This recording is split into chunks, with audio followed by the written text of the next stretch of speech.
foro privilegiado está na berlinda. Ministros do Supremo já o criticaram.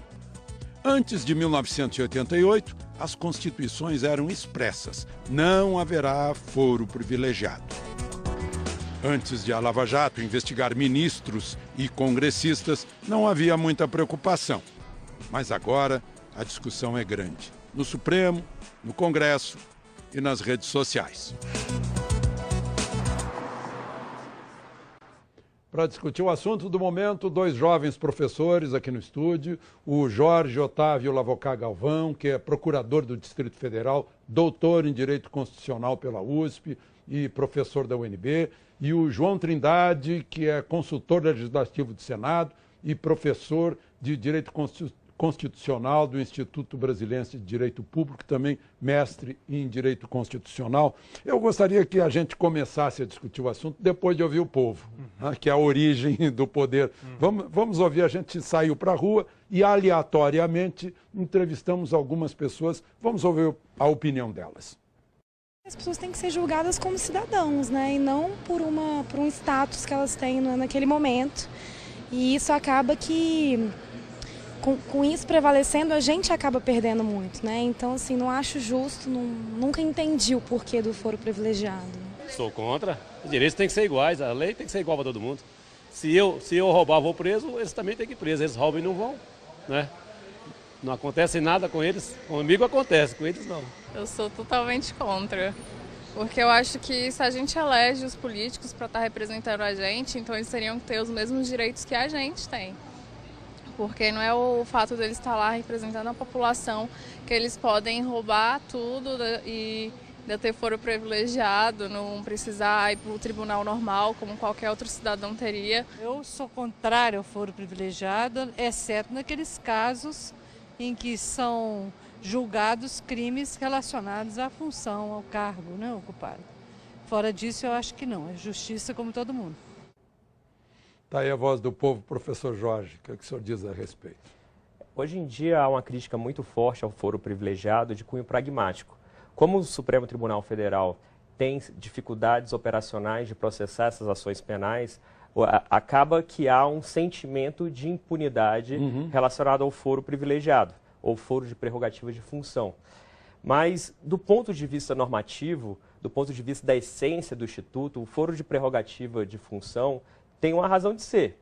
Ele é concedido pela Constituição Federal a determinados agentes políticos que exercem funções relevantes para o Estado, como deputados, senadores, ministros de Estado, que por terem uma responsabilidade maior, tomarem decisões muitas vezes impopulares, necessitam de ser julgados por juízes mais experientes, juízes de cortes mais no ápice do sistema judiciário brasileiro. Essa é a sua razão de ser. Professor João. E a questão também, Alexandre e Jorge, é muito ligada à própria razão de ser. Quer dizer, até quando a gente escolhe as palavras de foro privilegiado, ela dá a ideia de que é algo ligado à pessoa. Pois é, e privilegiado já é um adjetivo, Isso, né? já se está com um juízo de valor acerca disso. Mas realmente, assim, a ideia é proteger o exercício da função. Uma coisa sou eu, cidadão comum do povo, eu só vou ser processado numa situação muito eventual. Alguém que está exposto no cargo como presidente da República, ou mesmo um governador de Estado, ele está sujeito a muito mais ações. Agora, vamos voltar a ouvir a voz do povo, agora o povo das redes sociais. A gente pôs nas redes sociais a vontade de receber perguntas. E recebemos muitas perguntas. Essa do Terciotti Neto, por exemplo, né? O que justifica foro privilegiado para crimes comuns? Por que não apenas para crimes funcionais, professor Jorge? Olha, aqui a própria Constituição Federal foi que estabeleceu essa dicotomia entre crimes de responsabilidade e crimes comuns e colocou na competência do Supremo Tribunal Federal o julgamento de crimes comuns cometidos por parlamentares, ministros de Estado e presidente da República. Obviamente que poderia ser possível haver essa distinção entre crimes funcionais e crimes não funcionais, mas não foi isso que ficou estabelecido na Constituição Federal.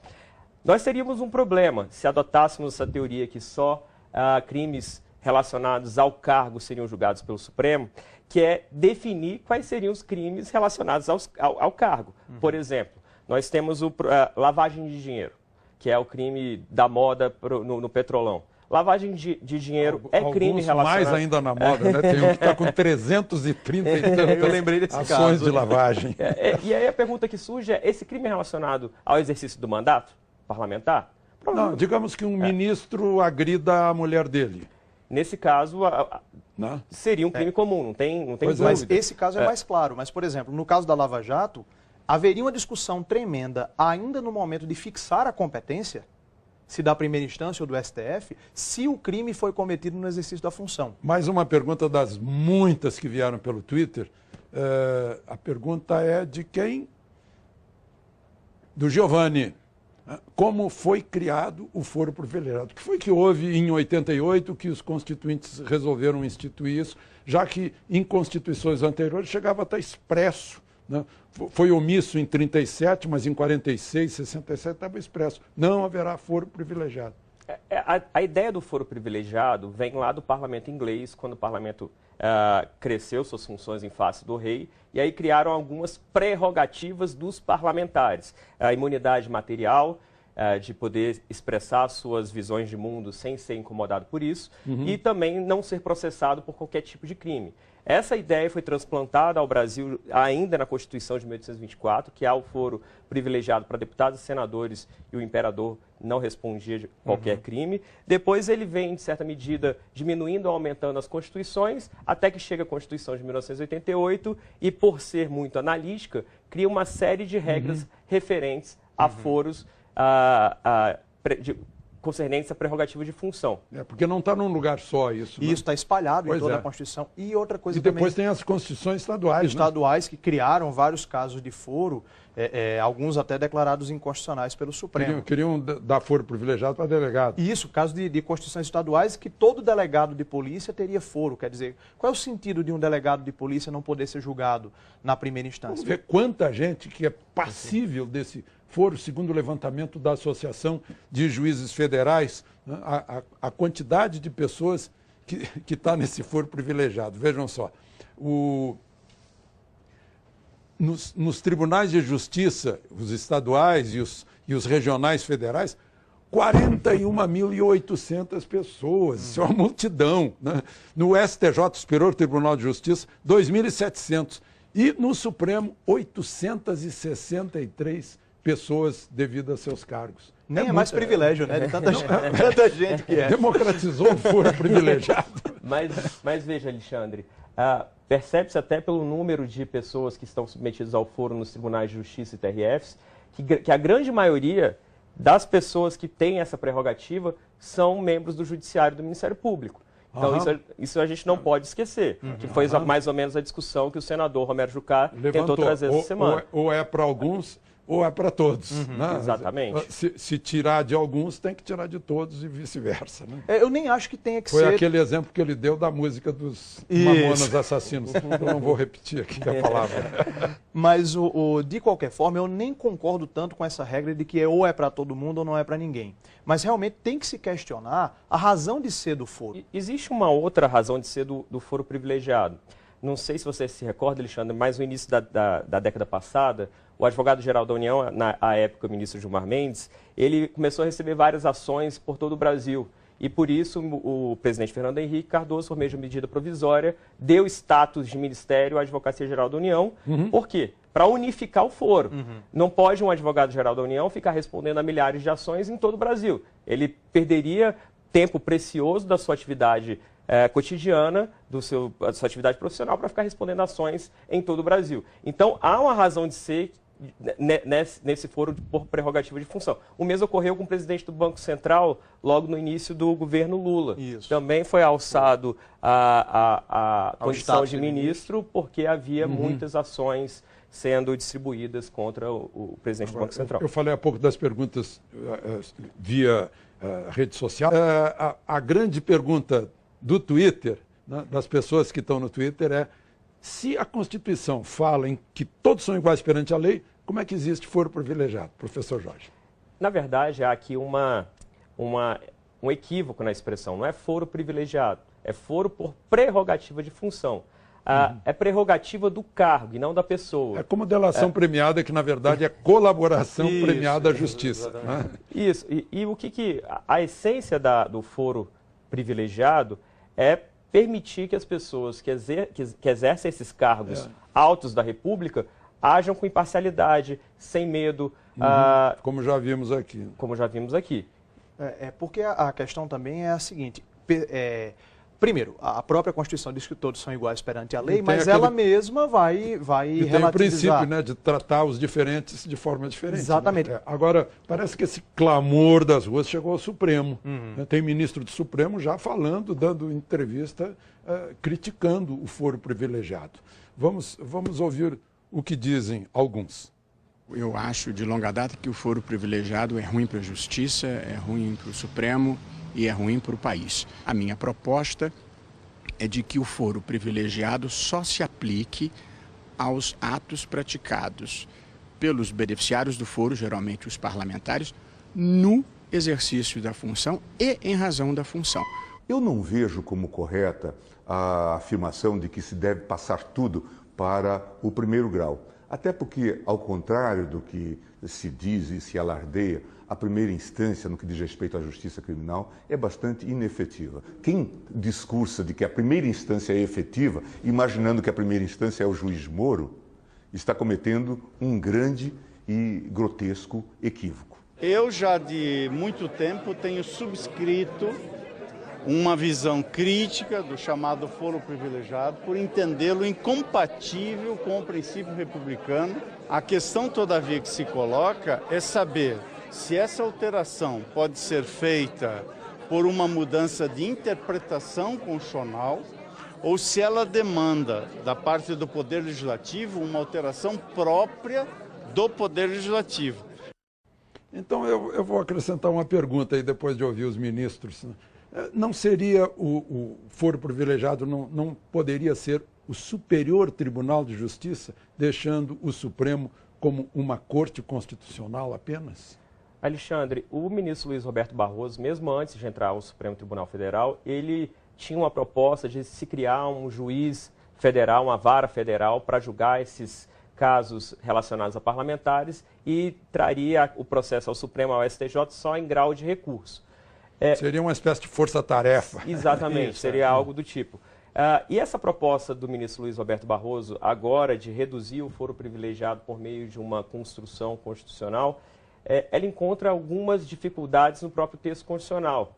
O artigo 102, inciso 1, a linha B, fala em crime comum. Então, como dizer que os parlamentares que cometam crime comum não vão responder perante o Supremo Tribunal Federal? Aquilo que já foi até expresso aqui no programa. E o artigo 53, parágrafo 1º, fala a partir da diplomação, os parlamentares serão julgados perante o Supremo Tribunal Federal. Há uma dificuldade semântica aqui, mas é claro que a partir de um caso concreto, o Supremo pode vir a...